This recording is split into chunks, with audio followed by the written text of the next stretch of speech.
All right. Well, let's keep the fever pitch rolling, right? There's only one thing that I really knew that I wanted to talk about, and it starts with the fact that my beautiful, perfect girlfriend, Erin McGathy.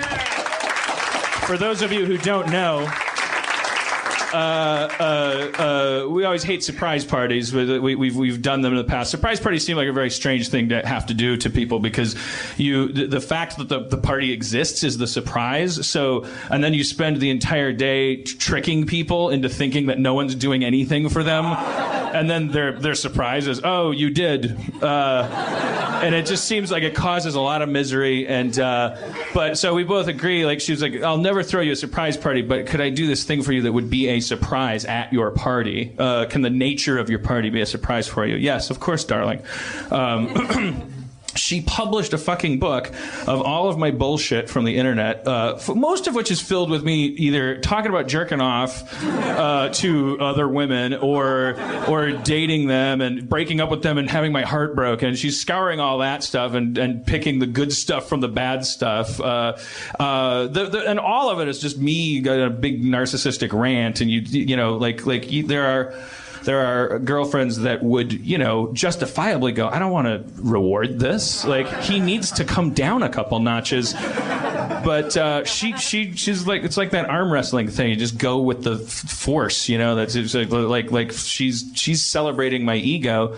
For my birthday, I walked into my living room, and she had gathered 60 of my finest friends, and they all did selected readings of this book that I didn't know I had written until that moment. And then they all had me sign it, and it was like this narcissist dream. It was really amazing. Perfect birthday party. I read through it, and it's like when I saw it, it's like I've read most of it, because I've known you a long time, and I've read emails or blog entries or things like that. It's really cool to go back and like this is like a chronology of your mania and your life. It's right. So here's the weird side effect of it.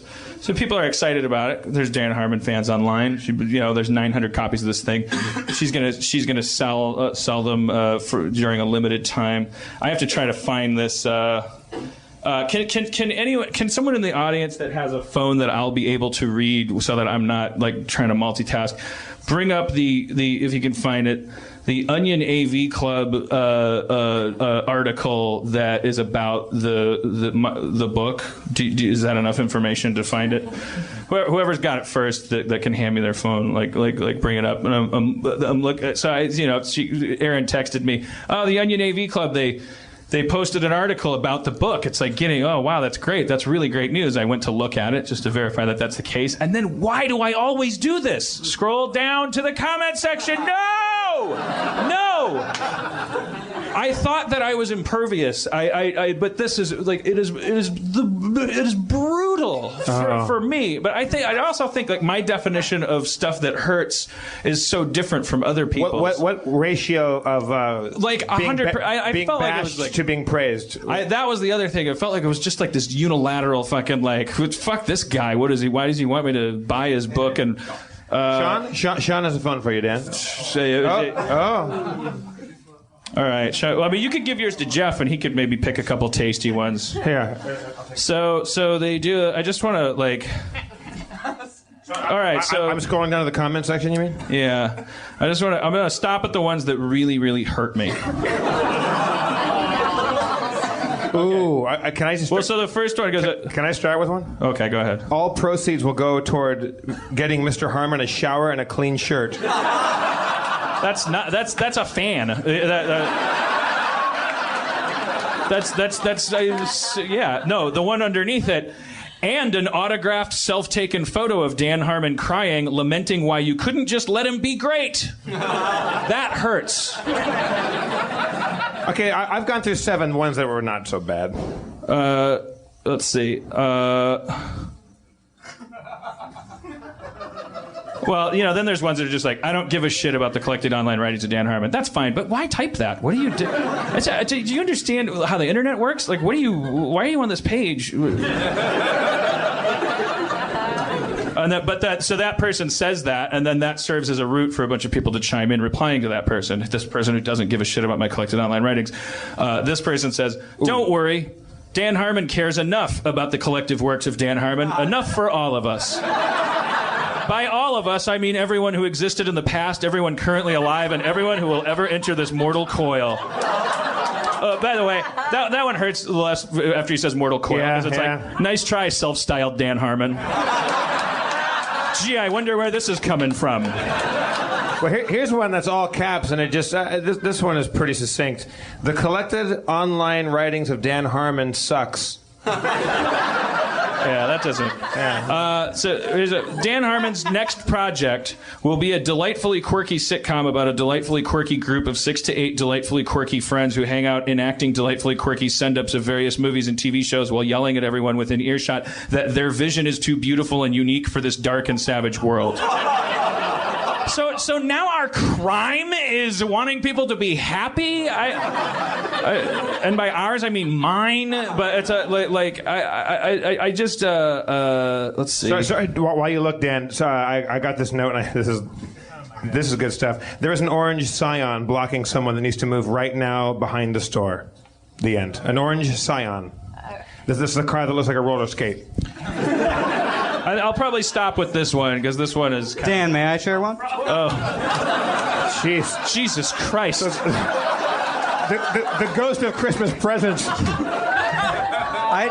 Adam I'm Goldberg. Jewish. I don't get Christmas presents. Did you just like materialize there? I was here for at least 53 seconds. My angst floated off of me, and the cloud formed into. All right, what were you gonna? This is a bunch of stuff. Sue's chef shares that maybe he's morphing into Scud, and Jim Trafficant responds, "Seriously, ... Those Orson Welles level bags in that drawing. Maybe he had Harmon sit for the drawing after a week-long bender of shame, as comedy writers are prone to." Well, These guys are mean, That but doesn't they know offend their me. stuff. That's just calling me a comedy writer and saying that I'm dedicated to my work. But then someone says, That's why my best friend drew baggy eyes on me. He knew that I'd be flattered by it. I like being a fucking slob and a maniac. What I don't like is people implying that I think that they should like me. Like that's what gets me. That's the weird thing I wanted to talk about that I discovered when reading through this. Is like my soft spot is pretense. Like if you want to know how to really hurt me, it's like the idea that I think that I'm special, because I don't, and I think it's because of my brother. I think it's growing up under my brother, who was who no longer listens to the podcast, hopefully, and if he does, fuck him, because he got really mad about me telling stories about him that were glad to help pretty with that, benign. by the way. He was a dick. Jesus Christ.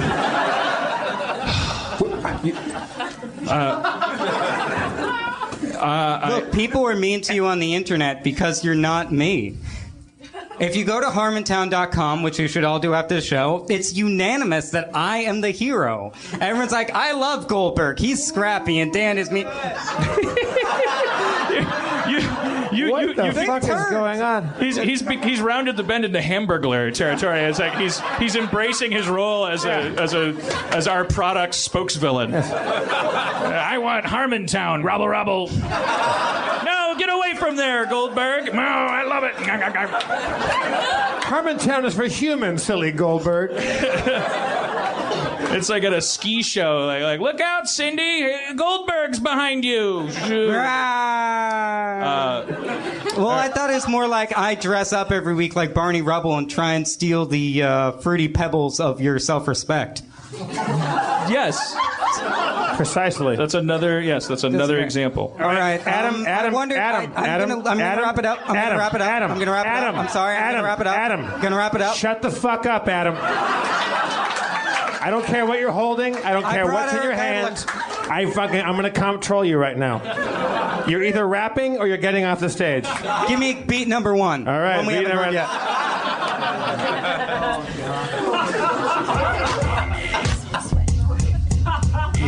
I'm gonna wrap it up Goldberg style. Yeah, gonna take a while. Dan, thanks for the podcast. I've had a lot of fun with the people that I just rap about, and I'll say this. Adam Goldberg, everybody. Let's hear it for him. Wasn't he great? I brought you a board game. Let's hear it for him. Guests of Harmontown stay at the And I brought Eric Studio City Marriott. I got a card for Eric Idle. I thought that'd be a good fit. All right. Adam Goldberg's clothing by Dolce & Gabbana.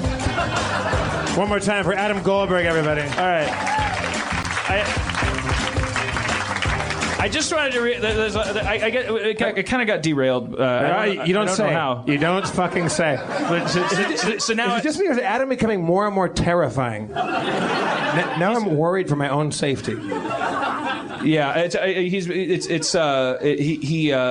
last thing I see before I die is going to be, I'm going to wake up and it's going to be him with a butcher knife. Well, you just saw how easy it was. There was a. He just was a poof. He was there. There was an ending of a Law and Order where they went like toe to toe with this like really vicious prison gang, and they put the everyone was really intimidated by them, jurors and stuff like that, but they pursued the case and they won for justice. And then the epilogue of the Law and Order episode is they're on the streets of New York and the ADA is walking and getting a hot dog, and some guy in tattoos comes up next to her and goes, "Excuse me, are you so and so?" And she goes, "Yeah." And he goes, "You can tell your boss we were this close."